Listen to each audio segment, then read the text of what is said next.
Hello everyone. I want to give you a little introduction to the Metamorphic Rock Lab so that you can be successful. So I'm sitting here with a good collection of metamorphic rocks and kind of divided down the middle. These ones are foliated and these are non-foliated. So naturally your eyes look for patterns in objects. And foliation is generally exhibited as flattening or elongation of minerals that got this way as a response to stress or elevated temperature, pressure. In this case, we'd have stress coming down this way and causing that rock to become foliated. You can see some of that in this rock as well, these lines. These are so visually similar for this lab that I only put one of these samples in the lab. You can kind of see this one, it has, well, they're both foliated. This one has more light minerals, and this is all black. This is a bit more metamorphosed than this one, but we can see that there's some elongation and flattening. So we know that they are foliated. We talk about lineation, and that's really just looking closer in scale to foliated metamorphic rocks and describing the linear features within.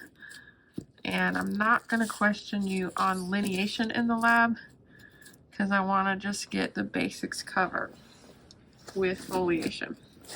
But know that they kind of accompany one another.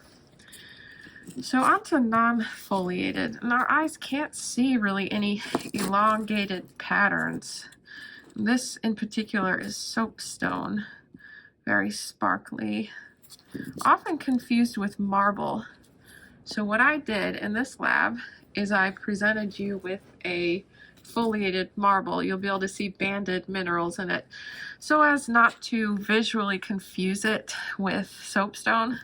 And marble's mostly made out of calcite. This is a kind of a non-foliated marble looking sample. So it does effervesce or bubble up if you put a weak acid on it. You'll break the bonds of the calcium carbonate and get that. So yeah, these are really visually similar, but we don't see any linear features in them. They're non-foliated metamorphic rocks. Same thing with this. These are the same metamorphic mineral, and these were 12-sided crystals. They have weathered quite significantly at the Earth's surface. Actually picked these up in Montana, in southwest Montana. But yeah, your eyes don't see a strong linear trend, so they're non-foliated. And I have this in for scale, but you don't need to use it for any sort of measurements in the lab. Do rely on the mineral, or excuse me, the rock classification chart.